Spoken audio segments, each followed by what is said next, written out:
Thank you. Yeah, I'm Mike Zuckerman, and I'm a culture hacker. And as it says, my Twitter handle is @theotherzuck.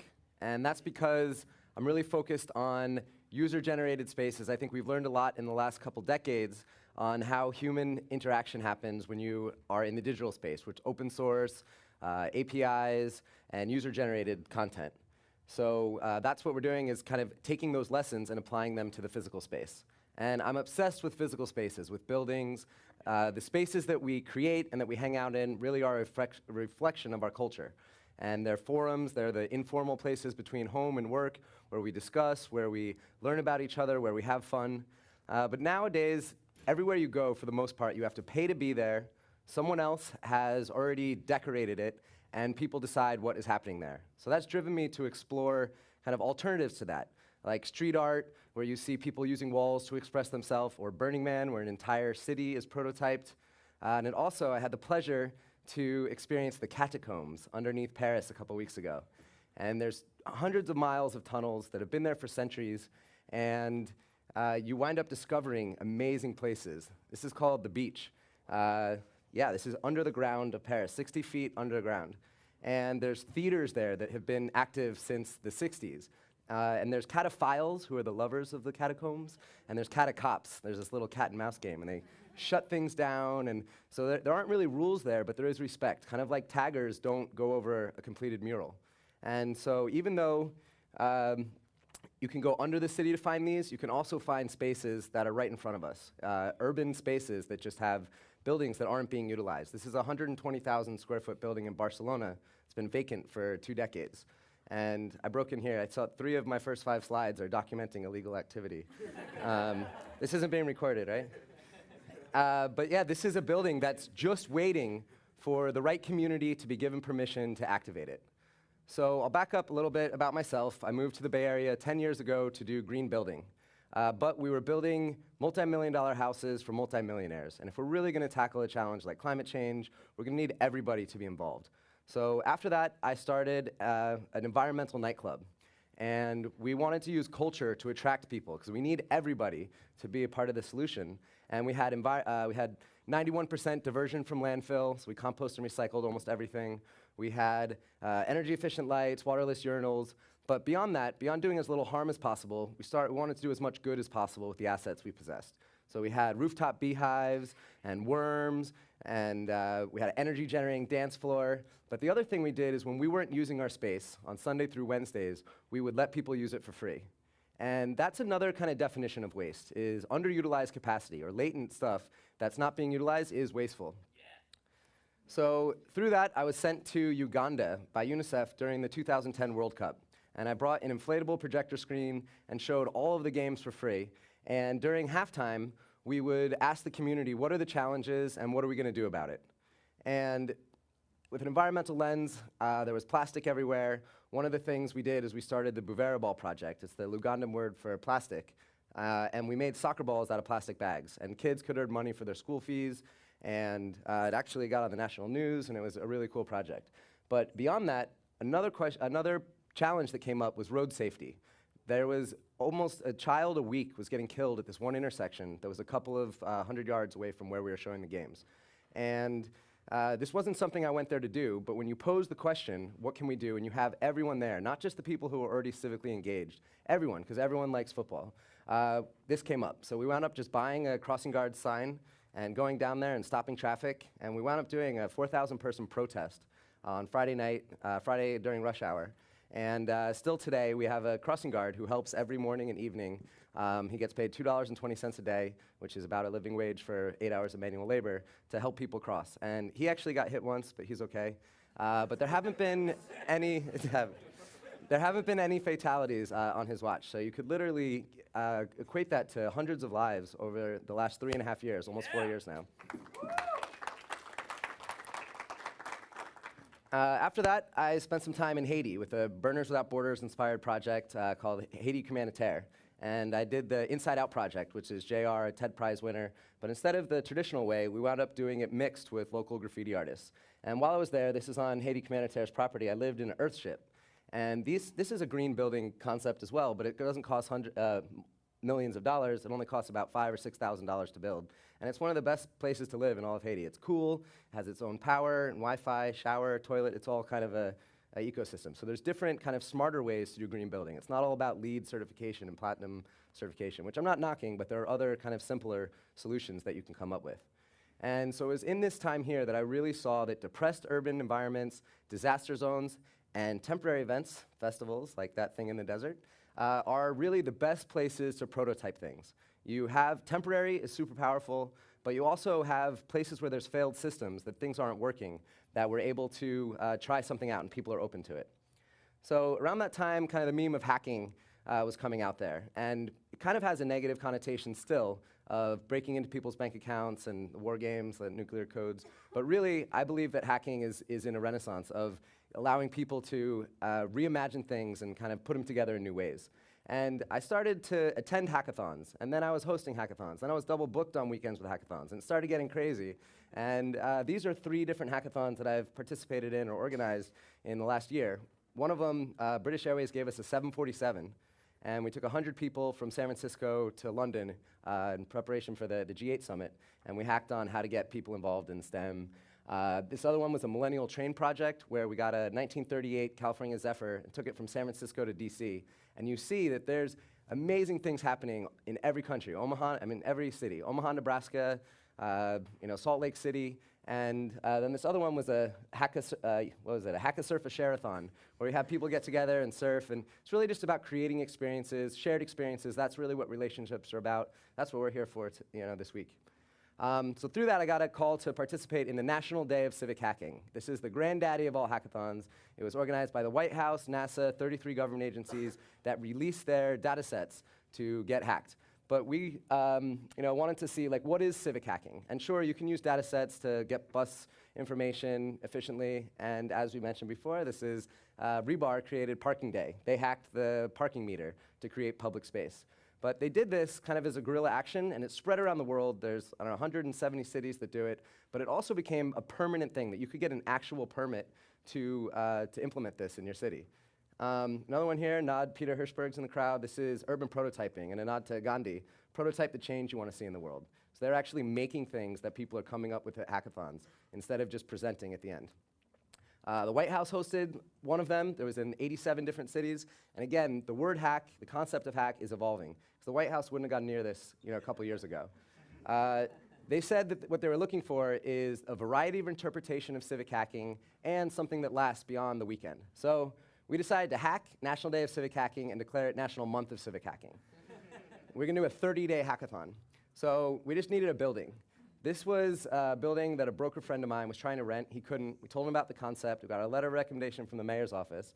And for just $1, we were able to rent this building that usually goes for $24,000 a month with a 5-year minimum term. Woo! So we declared, here's our Freespace. The first thing we got was a logo. It's created by Micah Daigle, who made Burner Map. I think most of you guys know that as well. And it's simple. It's just brackets. But that's exactly what we were trying to do, and say that inside you can do whatever you'd like. So Freespace was born. What city? San Francisco. And let's see.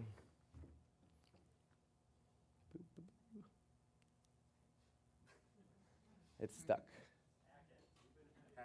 Hack it? Here it goes. I think it's going. All right. Let's get a little music to liven up the environment, because I'm really excited about this project. And so we had this building, but it was dirty, because we got it for free. So we put out the word to the community that we needed to clean it. And even though that's not fun, they showed up with Pine Sol and brooms and mops and gloves, and we kind of knew that this thing was going to work, because we didn't have to pay to have someone come in and clean it. So we had this big empty space, and we needed stuff. And the first thing we got given to us was a truck. This is usually used for perimeter at Burning Man. And of course we painted it, and we were going to paint free truck on it, but we thought people would steal it. So then we started transforming the outside of the building. It was, kind of ugly, abandoned lot. And we had Ian Ross and Zio Ziegler, who actually has a piece only a couple blocks from here, start to transform this blank canvas of a building into a beautiful creation of art. And it happened only in like 3 days. And it kind of threw the gauntlet down and said, here's what we've done on the outside. What are you going to do inside? So we started to have meetings, figure out our governance structure, what we want to happen there, ask the community, what do you guys want to do? And we came up with some rules: no money and no alcohol. And the other principles were around inclusivity, some things that are modeled after the 10 principles. And again, we just posed the question, what kind of things should we do now that we're all here? And we decided we wanted to hack San Francisco. So people started to show up with their things and contributing their time and resources, and this is Swami did a cleansing ceremony to kick things off, and people were just bringing all sorts of things into the space. We didn't buy anything. And as more people started to show up, we got more ambitious and decided to take the empty lot next door and put in a garden. And this was just in like 10 days, and we had everything given to us. And we let people have permission and agency to draw on the walls and to do murals, and the space completely transformed. And when people came in, they said it was like their space. And this is 11 days into the project, how it transformed. And we had parties, and cool people showed up, and when you remove money and you get to see what people are truly passionate about, you get to see all of these trends emerging of DIY, maker movement, the sharing economy, scrap hacking, and we even had our own bike share, where people could rent bikes for free for up to 2 days. And whatever people wanted to manifest, they would be able to put it on a wall and get people to join it. And we really were bringing parts of Burning Man into the city. This is the jellyfish, if you recognize them. And we were civically engaged. And the other thing we did is we said, you can do whatever you like here. And we wound up doing 119 events in our first 30 days. And we threw one event, kind of our opening. The rest of it was from the community. And it was everything from yoga classes and cooking and dance classes and hackathons and basically just whatever you wanted. And started to get 100 likes a day for our first 15 days, and the freaks started to show up. But we like freaks, and it didn't scare away the moms from bringing their kids. And we did youth hackathons, and we had kindergarten classes coming for field trips and superhero workshops. And that was what we wanted to do, is show that hackers aren't only coders and data analysis and everything, that it's anyone who wants to try things. And we had politicians and building owners and homeless people. Everyone just kind of showed up. And that was really the concept, is that innovation, just like the natural world, works with diversity. You really need everyone's perspective and their background to come and add to it.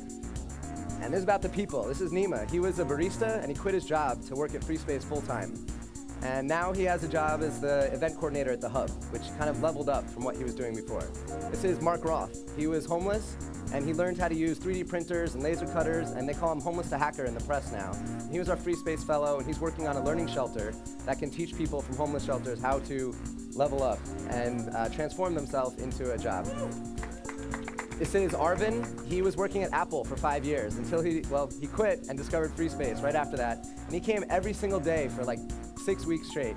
And now he has a new job that he loves at Spotify.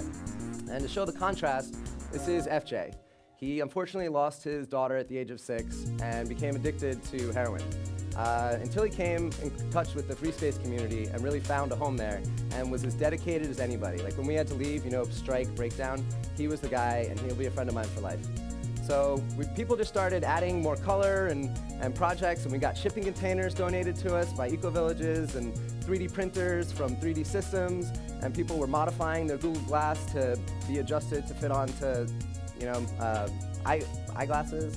And groups were showing up, Architecture for Humanity, Institute for the Future, kind of just spreading these ideas. There was all this kind of momentum, and we really were kind of making our mark on the city. And that was our goal. We wanted to show a different way. That's, such an expensive city. But we got invited to the White House. We were one of the champions of change, and they wanted to hear about how this is an example of civic engagement.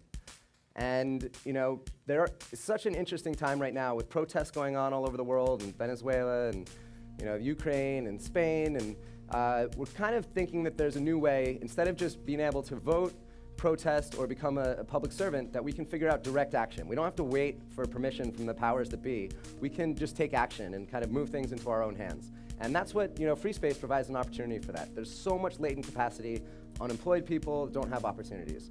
So back in San Francisco, we got on the cover of the Chronicle, said work plus play equals Freespace, which I love that title. And we kind of said, we only intended to do this for 30 days, but come on, we're not ready to clean up yet. And we wound up doing an Indiegogo campaign, raising $26,000 so that we could stay in the building for another month. And we kept the experiment going, and in that time, we started to get inquiries from all over the world saying, how do we do a free space in our community? So we created a toolkit open source to say, here's how we did it, here's how you can do it, and we started to distribute that. And we started to get inquiries from literally all over the world. And I can't even remember all of them right now, but we're gonna participate in National Day of Civic Hacking again. And I mean, just in America, we have Columbus, or just in North America, Columbus, Mexico City, Austin, New Orleans, Port-au-Prince, Boulder, LA, Detroit, Vegas, and then there's stuff in Europe. We just did an event in Paris for Fashion Week, where we hacked Fashion Week and did a free event. There's 3 women in Saudi Arabia who call themselves cultural provocateurs, and they want to create a space. There's Tacloban in the Philippines, Mozambique, might even have 2, Uganda again, Ghana, so it's really just pretty amazing that people are making it their own. And so our plan is to do it again for National Day of Civic Hacking. Only this time, we have multiple locations. So this is the website for National Day of Civic Hacking. And just like we hacked it last time for National Month of Civic Hacking, we're going to call it Global Month of Civic Hacking. And the map hasn't fully been populated yet, but this shows the National Day, red, white, and blue, and then Dammam in Saudi Arabia is participating in the National Day of Civic Hacking. And the concept is to have this occur during the World Cup. The first game of the World Cup is on June 12th. It's Brazil versus Croatia. And we're going to use the halftime show to create this kind of global movement. And we're looking to get the space station to beam down a message and say, what is the current situation in your town? What is your vision for the future, and how would you like to get there? And then we have 30 days till the final game of the World Cup, which is watched by over 1 billion people, to do our own halftime show that's created by the people, not with advertising.